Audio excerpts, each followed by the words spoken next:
Okay, so going to the doctor can Hmm. be like a little bit stressful, Yeah. especially when you're trying to explain what's wrong in another language. Oh, absolutely. Like, what if you don't know the word for dizzy or nauseous? Right. It can be a real challenge. So today we're going deep into how to conquer the doctor's office in Nice. English. Love it. I think a lot of people are going to find this useful. For sure. And what's really cool is our source material for this deep dive Okay. is actually from an English learning podcast. Oh, that's interesting. Yeah, so they have a whole episode structured around a mock doctor's appointment. Oh, clever. So instead of just looking at dry phrases, we get to see them in action. I like it. It's practical, right? It gives you context. Totally. So they start with the basics, like how to even book the appointment. Right, the foundation. Yeah, things like, I'd like to make an appointment. That's a good one. Simple, but essential. And what seems to be the problem? Yeah. That's how they usually start, isn't it? Exactly. But what if it's something like more complicated to explain? Mm-hmm. Like last time I was abroad, I had this weird tingling in my arm, Yeah. but I didn't know how to say tingling in their language. Oh, no. So what did you do? Oh, it was a disaster. I ended up just like flapping my arm around like a crazy person. Oh, my gosh. I can just imagine. Yeah, not my finest moment. That's why having the right words is so important. Totally. And the podcast emphasizes being specific Okay. instead of just saying, I feel bad, which is really general, right? Yeah. Try something like, I have a sharp pain in my chest, So much more helpful. or my back hurts when I bend over. Okay, that's good. So be precise, give them details. Got it. So let's say we've booked the appointment All right. and we've practiced all our symptom descriptions. Okay. Now we're in the waiting room. Ah, the dreaded waiting room. Any tips for surviving that besides flipping through ancient magazines? Right, because those are always so outdated. Well, the podcasts actually have a cool suggestion. They say you should use the waiting time to practice your English. Okay, interesting. Yeah. You can mentally rehearse phrases, maybe even just look at signs around the room. That's actually a really good idea. Yeah, it's all about using those little moments to your advantage. Right, instead of just scrolling on my phone and getting even more anxious. Exactly. Engaging with your surroundings can actually help calm those nerves. Makes sense. Okay, so we've conquered the waiting room. All right, we're making progress. Now we're face to face with the doctor. The moment of truth. The podcast gives tons of great examples for describing different symptoms. Okay, like what? Headaches, sore throats, you name it. Oh, the classics. Fever, coughs. Yep, all the common culprits. But they stress the importance of being specific. Instead of just, my stomach hurts, try, I have a burning sensation in my upper abdomen. That's much more informative, right? Totally. It's like when you take your car to the mechanic. Yeah. Saying, my car is making a funny noise, is way less helpful than saying, there's a grinding sound coming from the front left wheel. Exactly. Be precise. So being specific is like giving the doctor a more detailed roadmap to figure out what's wrong. And the podcast even highlights how specific vocabulary Okay. can help link to potential conditions. Interesting. Like what? So, for example, they mention how saying, my stomach hurts when I press here, Okay. can help the doctor distinguish between muscular pain and something, potentially more serious. Wow, that's really interesting. Right? It shows how important word choice can be. Makes sense. Now, the next stage, diagnosis and treatment. Oh, okay. That can sometimes feel a bit intimidating, especially if you're not familiar with medical jargon. Right, all those technical terms. Exactly. But the podcast breaks down some common vocabulary, Good. like prescribe, treatment, rest. Okay, so even though those seem basic, I can imagine it's easy to forget them when you're nervous. Oh, for sure. Nerves can make you forget even the simplest things. Speaking of nerves, I actually have a hilarious story about misunderstanding medical instructions once. Oh, do tell. I love a good doctor's office story. So I was in Spain, and the doctor told me to take this medicine Okay. con el estómago vacío. Okay, so with the stomach. Yeah, and I thought vacío meant full. Oh, no. So I very diligently ate this huge meal before taking my pills. No, that's not good. Turns out vacío means empty. Let's just say it wasn't my most comfortable travel experience. Oh, gosh. I can only imagine. That is a perfect example of why clear communication is so important. It really is. And it highlights another key point from the podcast, asking questions. Oh, absolutely. So important. They really encourage listeners to speak up if anything is unclear. Yeah, Things like, can you explain that again? that's a good one. What does that mean? Or, how often should I take this? Those are all excellent questions to ask. Because they're reassuring people that asking questions isn't a sign of being dumb. Right, exactly. I It don't- just means you're engaged in your health. Exactly. Doctors expect it. They want you to understand. Absolutely. It's part of good communication. So we've covered describing symptoms, getting a diagnosis. Okay. What's kind of the next step in that typical doctor's visit flow? Well, often there will be discussion about follow-up visits. Right. Especially for anything ongoing. Exactly. The podcast gives us a good example phrase for that. Okay. If you're not feeling better in a week, come back to see me. Straightforward, but important. Yeah. And this is where I think a little pro tip could be helpful. What's that? Jotting down the date and time of that follow-up appointment Makes sense. can save a lot of confusion later on. For sure. Now, the podcast also includes a really engaging feature, an interactive role play. Ooh, I love a good role play. Me too. Yeah. So they actually simulate a whole doctor's appointment. Yeah, it's like putting all this vocabulary and these phrases we've been talking about into practice. Cool. So what's the scenario? The patient is experiencing dizziness, nausea, and stomach pain. Sounds familiar? Right. And they go through each step, from the initial greeting all the way to discussing treatment and follow-up care. That sounds super useful, like a dress rehearsal for the real deal. Exactly. So are you ready to dive into this role play? Let's do it. I'm curious to hear how they handle it. All right, so the patient in the podcast, his name is Marco, Okay. and he does a great job of using the clear and concise language we've talked about. Good. He even uses some slightly more advanced phrases to describe his symptoms. Ooh, like what? He says, "I've been experiencing dizziness and nausea for the past 2 days." Okay, so already we're leveling up our vocabulary. Right. It's a subtle shift from those simpler phrases. Makes him sound way more fluent. And confident. Totally. Now, how does the doctor respond? Well, the doctor in the role play follows up with some pretty standard questions. Things like, have you had a fever? Or any stomach pain? So pretty typical questions a doctor would ask. Exactly. It helps listeners anticipate what they might encounter in a real appointment. And I bet that can really ease anxiety, knowing what to expect. For sure. And this is where Marco throws in another key phrase. Oh, what is it? He says, no fever, but I do have some stomach pain. I love how he uses but to connect those ideas. It's such a natural transition. Makes you sound so much more fluent. Right. It shows you understand the flow of conversation. And it's a really simple word to use. Totally. Now, based on Marco's description, the doctor suspects it might be food poisoning. Ah, that's a common one. It is. But just to be safe, the doctor prescribes some medication for the nausea and, of course, emphasizes rest and fluids. The classic doctor's orders. Rest and fluids. Always.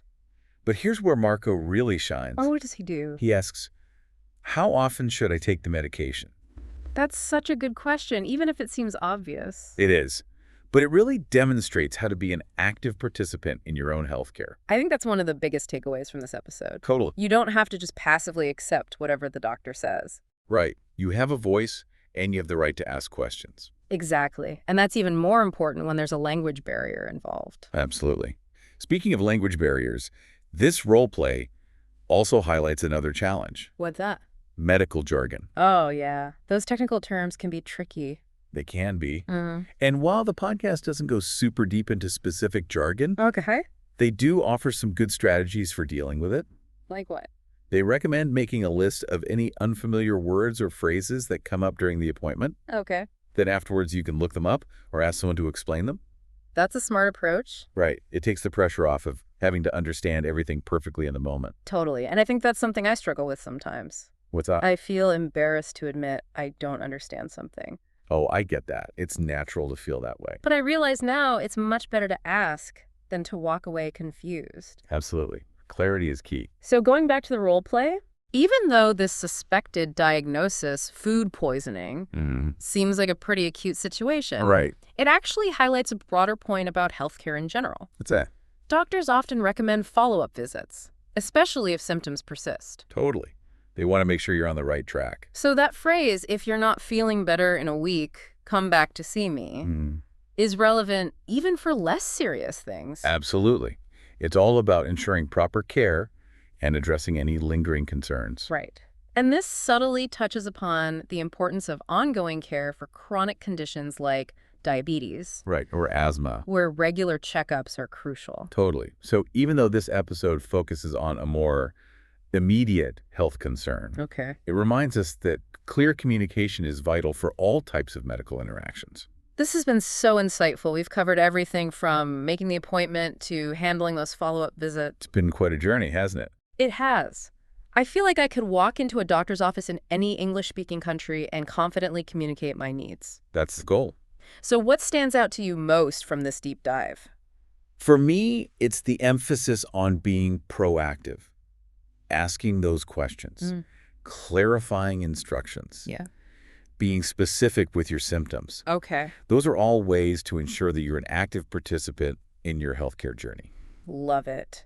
So it's not just about learning phrases, it's about feeling empowered to advocate for your well-being. Exactly. And that's a skill that transcends language. Absolutely. Now, before we wrap up, I'm super curious to hear that final thought-provoking question you've prepared for our listeners. Get ready to ponder. Yeah. Get ready to ponder. We've talked about practical tips, essential phrases, All right. even went through a whole simulated doctor's appointment. Yeah, it's pretty cool. But I want to leave you with this. Think about those times when you felt a little unsure or hesitant Okay. to communicate your needs, even in your native language. Oh, I've totally been there. Like, we've all downplayed symptoms before, right? Sure. Or worried about sounding silly. Or like we're wasting the doctor's time. Exactly. And those are completely natural feelings. Yeah. But now imagine those same anxieties Okay. magnified when you're trying to express yourself in another language. Oh, that makes it so much harder. It does. That's why it's so important to acknowledge those underlying fears. So it's not just about learning the language, it's about building confidence. Exactly. And self-advocacy skills. That's a really good point. Think about what makes you feel empowered when talking to a doctor. Okay. Maybe it's writing down your questions beforehand. That's a good word. Maybe it's bringing a trusted friend for support. Oh, that's a good idea. Or even just reminding yourself that you have the right to clear and understandable information. Absolutely. It's about finding those strategies that work for you, no matter what language you're speaking. Love it. So even if a conversation feels a bit bumpy, every interaction is a learning opportunity. Absolutely. Yeah. And the more you engage, Okay. the more comfortable and confident you'll become. So to all our listeners out there, remember, you've got this. Yes, you do. Practice those phrases. Yep. Embrace the power of clear communication. Love it. And don't be afraid to ask for clarification. You're right. Your health is worth advocating for. Absolutely. No matter where you are in the world. Beautifully said. And who knows? Maybe one day you'll be the one helping someone else navigate a doctor's visit in English. That's a great thought. Imagine how empowering that would feel. To be a source of support and confidence for someone else. That's a really nice thought. It is. It's amazing how something as seemingly simple as language can have such a profound impact I know. Right? on our well-being and ability to connect with others. It's really powerful. Absolutely. So keep practicing. Yes. Stay curious. Always. And never underestimate the power of clear communication. Couldn't have said it better myself. And that's a wrap on another deep dive. That was a good one. We'll catch you next time with a whole new topic to explore. Looking forward to it. Until then, stay curious and take care. Bye, everyone. All right, so are you ready for that final thought-provoking question? Hit me with it. I'm all ears. Okay, so we've covered like all the practical stuff, the phrases, the tips, Yep. even walked through a whole doctor's appointment scenario. It was pretty helpful, actually. But I want to leave you with this. Okay. Think about those times, when you felt unsure Okay. or maybe even a little bit hesitant to communicate your needs. Okay. And not even in a foreign language, just, in your own native language. Oh, sure.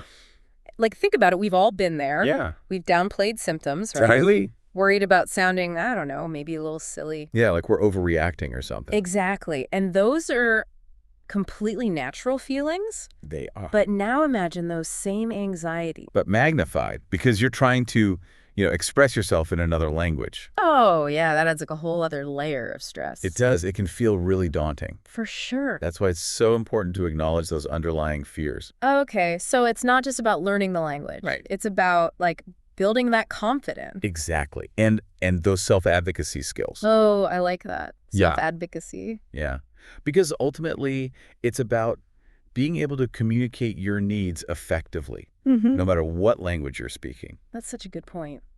So think about what makes you feel empowered in those situations. when you're talking to a doctor, you know, Okay. maybe it's writing down your questions beforehand so you don't forget. Oh, that's a good one. I do that sometimes. Yeah. Or maybe it's bringing a trusted friend for support. Oh, yeah. Having that extra person there can make a huge difference. Totally. Or even just, like reminding yourself Okay. that you have the right to clear and understandable information. It's about finding those strategies, those little things Yeah. that work for you. Love that. So even if a conversation feels, a little bit bumpy, It happens. it does.